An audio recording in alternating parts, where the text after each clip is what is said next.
نحمدہ و نصلی علی رسولہ الکریم اما بعد اعوذ باللہ من الشیطان الرجیم بسم اللہ الرحمن الرحیم۔ آپ اللہ کو بہت عزیز ہیں کیونکہ آپ اللہ کے محبوب کی محبوب امت ہیں۔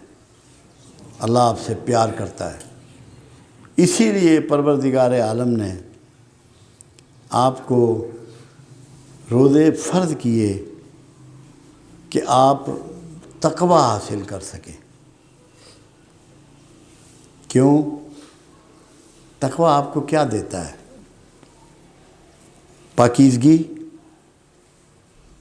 پاکیزگی عطا کرتا ہے، مہذب بناتا ہے، کامیاب کرتا ہے، خوشحال کرتا ہے، مطمئن کرتا ہے۔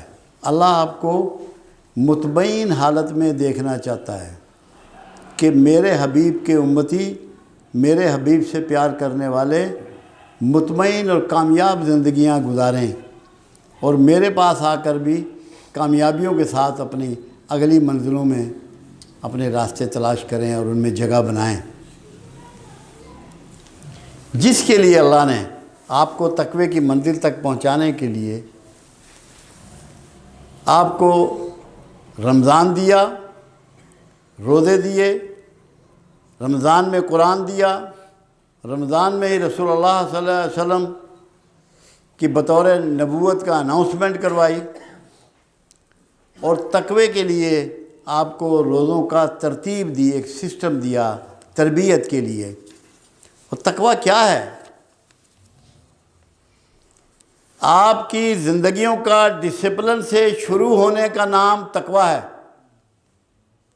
اور نفس مطمئنہ کی حالت پہ اس سفر کو ختم کرنے کا نام تقوی ہے۔ نفس مطمئنہ وہ ہے جس نے اپنا سب کچھ اپنے مالک کے حضور بیچ دیا ہے۔ اب آپ سے اللہ چاہتا کیا ہے؟ اللہ یہ چاہتا ہے کہ جو معمولات رسول ہیں صلی اللہ علیہ وسلم، جو معمولات رسول ہیں، جو رسول اللہ صلی اللہ علیہ وسلم کا ڈسپلن ہے، اس کو اس مہینے میں سیکھ لو اور اس کے مطابق زندگی گزارنی شروع کر دو۔ دنیا میں بھی باعزت ہو جاؤ گے، آخرت میں بھی باعزت ہو جاؤ گے۔ آپ کے شب و روز کو بدلتا ہے، آپ کی زندگی میں ایک ترتیب چاہتا ہے۔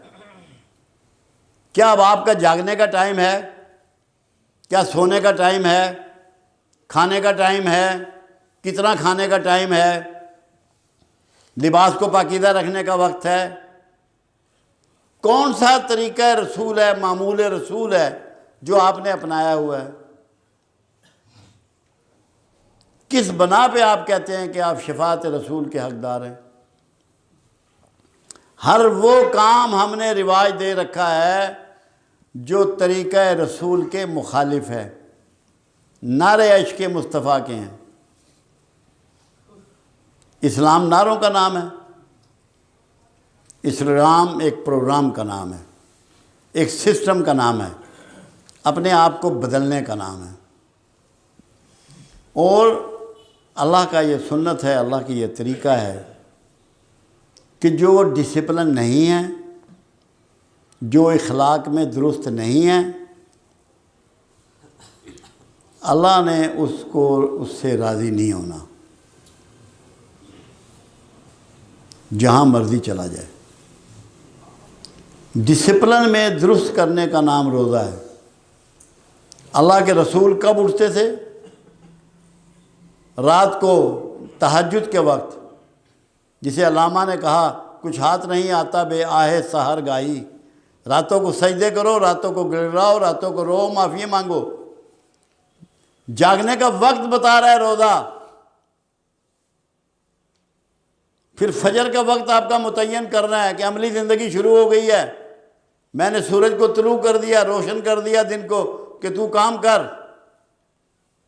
دن بھر تو نے کام کرنا ہے، نوکری کرتا ہے، کاروبار کرتا ہے، تبلیغ کرتا ہے، دین کا کام جو بھی ہے، تجھے اپنی پوری نیک نیتی سے اپنا کام کرنا ہے۔ دوسروں کے معاملات میں دخیل نہیں ہونا۔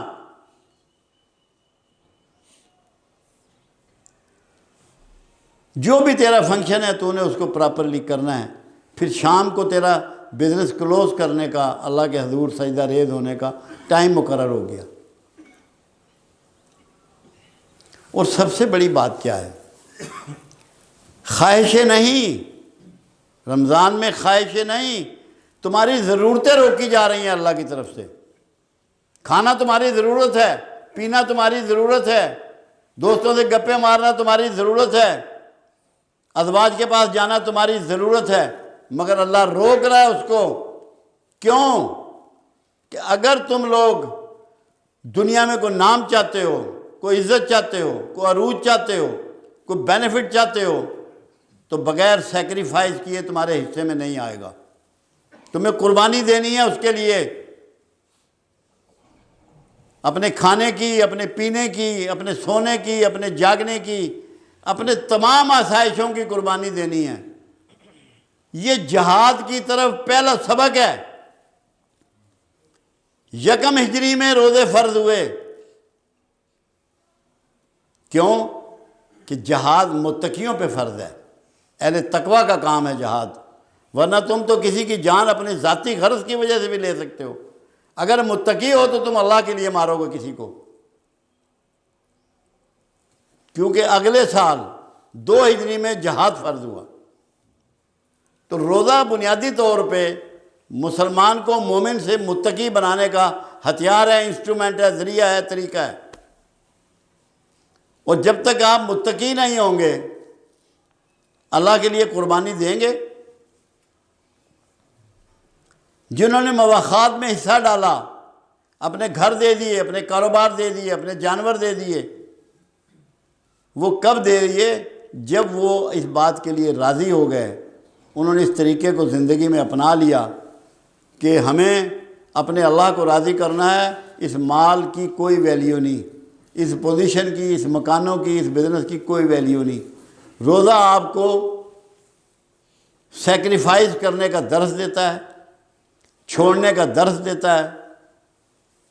اور ہر برائی وہ شیطان کی طرف سے ہو یا آپ کے نفس کی طرف سے ہو. جب میں نے بات کی ہے کہ نفس مطمئنہ کی، اس لیے کی ہے کہ نفس امارہ، نفس لوامہ میں ہم گھرے ہوئے ہیں. اگر ہم قربانی کے جذبے سے کام نہیں کریں گے تو نفس مطمئنہ تک ہماری رسائی نہیں ہوگی. ہمیں قربانی کی سوچ کے ساتھ روزہ رکھنا ہے کہ جہاں آپ اپنی بھوک پیاس اور شہوت اور لذتیں چھوڑ رہے ہیں، آپ کو سب کچھ اللہ کے لیے قربان کرنا ہے. یہ بنیادی ٹریننگ ہے. ہماری تو حالت یہ ہے کہ ہم لوگ اس وقت دنیا کی شاید سب سے کمزور قوموں میں زندہ ہیں اخلاقی طور پر. میں نے جاپان کی ایک بات سنی، میں دنگ رہ گیا، میرے آنسو نکل آئے. انہوں نے کہا جاپان میں لوگ مغرب کے بعد سو جاتے ہیں. عشاء کا تو خیر ان کے پاس تصور نہیں ہے، ارلی سو جاتے ہیں اور صبح 5 بجے اپنے کاموں پہ کھڑے ہوتے ہیں. کیا یہی درس، یہی معمولات زندگی نہیں ہیں جو پروفٹ نے دیے ہیں؟ کون سے ہیں؟ جو 12 بجے اٹھ کے برنچ کر رہا ہے وہ دین کی بات کرتا ہے، وہ اچھا لگے گا؟ جس نے سورج کو نکلتے ہوئے دیکھا ہی نہیں ہے.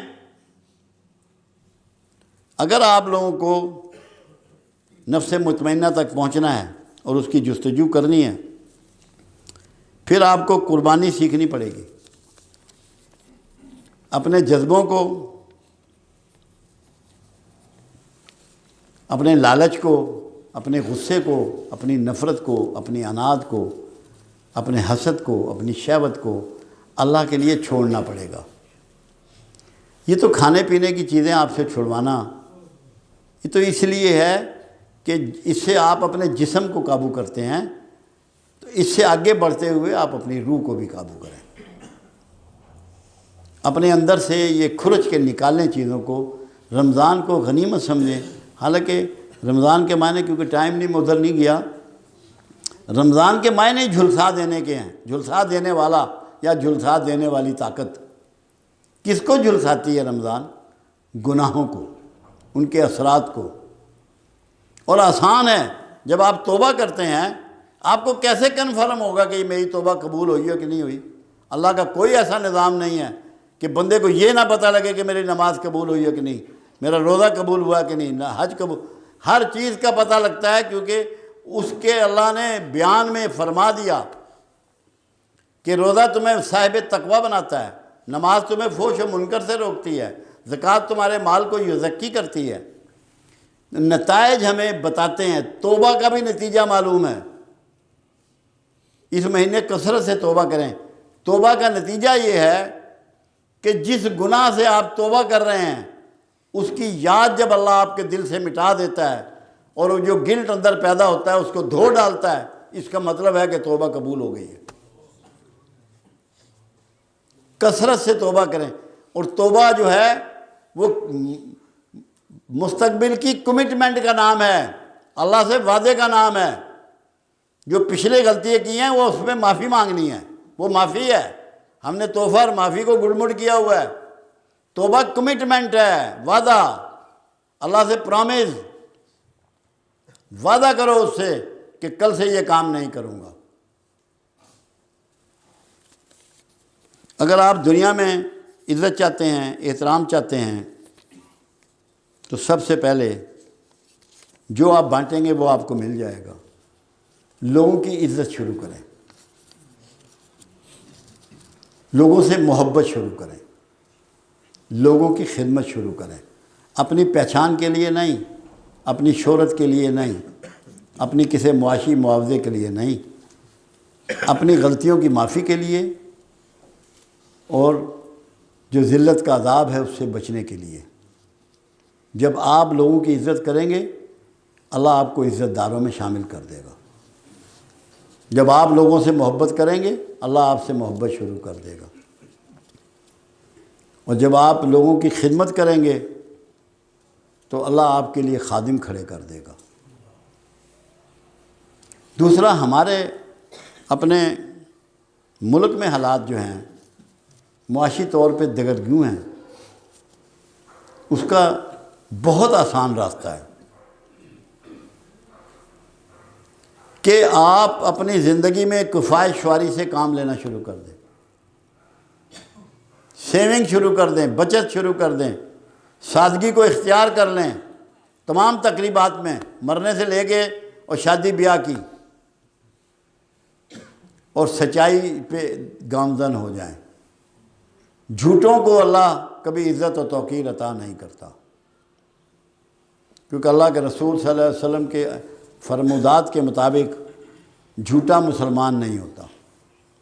ہمارے ہاں جھوٹ سے بھی بڑھ کے ہم بہت زیادہ منافقت میں چلے گئے ہیں۔ اس سے بچیں، سادہ زندگی اختیار کریں، اللہ سے کثرت سے توبہ کریں، اور جو اللہ سے کمٹمنٹ کریں اس پہ پورا اتریں، اور جو کوئی بھلائی کا کام آپ سے ہو سکتا ہے چھپا کر یا ظاہرہ، دونوں حالتوں میں اجازت ہے بھلائی کرنے کی۔ صرف یہ نہیں ہے جیسے مانگنے والے کو بھی دو، نہ مانگنے والے کو بھی دو، ظاہرہ بھی دو، چھپا کر بھی دو۔ تو اس مہینے میں آپ کثرت سے لوگوں کا دل جیتیں، جو آپ کی غیر موجودگی میں آپ کے لیے اللہ سے دعا کرے، اور جب دوسری زبان آپ کے لیے دعا کرتی ہے وہ دعا تیر کی طرح قبول ہوتی ہے۔ آپ کی دعا تو شاید تھوڑا وقت لے لے گی قبولیت میں، مگر جو کوئی دوسرا آپ کے لیے آپ کی غیر موجودگی میں دعا کرے گا تو اللہ کے فضل و کرم سے وہ اتنی جلدی مقبول ہوگی کہ آپ کی عقل حیران رہ جائے گی۔ مگر دعا کیا یہ کیا کہ کافی ہے جی میرے لیے دعاؤں کی درخواست ہے، میں دعاؤں کی درخواست کرتا ہوں، یہ تو کوئی راستہ نہیں ہے دعاؤں کا۔ دعاؤں کا طریقہ یہ ہے کہ کسی کا دکھ دور کر دو، کسی کا دکھ بانٹ لو، کسی کو سکھ پہنچا دو، لوگوں کو آرام کا باعث بنو، امت کا درد پیدا کرو۔ رسول اللہ صلی اللہ علیہ وسلم جو سب سے زیادہ محبت تھی آپ کو وہ اپنی امت سے تھی۔ امت کے علاوہ آپ نے راتوں کو جاگ کے کسی کے لیے دعا نہیں کی، امت کی بہتری کے لیے، فلاح کے لیے، بخشش کے لیے۔ اگر آپ آج درد مصطفیٰ کو اپنے سینے میں پرو لیں، بھر لیں، تو آپ کے ساتھ بھی اللہ کے معاملات خاص ہو جائیں گے۔ جیسے کملی والے کو اپنی امت سے محبت تھی، درد تھا، آپ اللہ کے رسول کی امت سے محبت شروع کر دیں، اس کا درد اختیار کر لیں، اس کی عزت اختیار کر لیں، اللہ تعالیٰ سب کے لیے آسانیاں لکھ دے گا، مہربانیاں کر دے گا اور اپنا فضل کر دے گا۔ آج مختصر ٹائم تھا،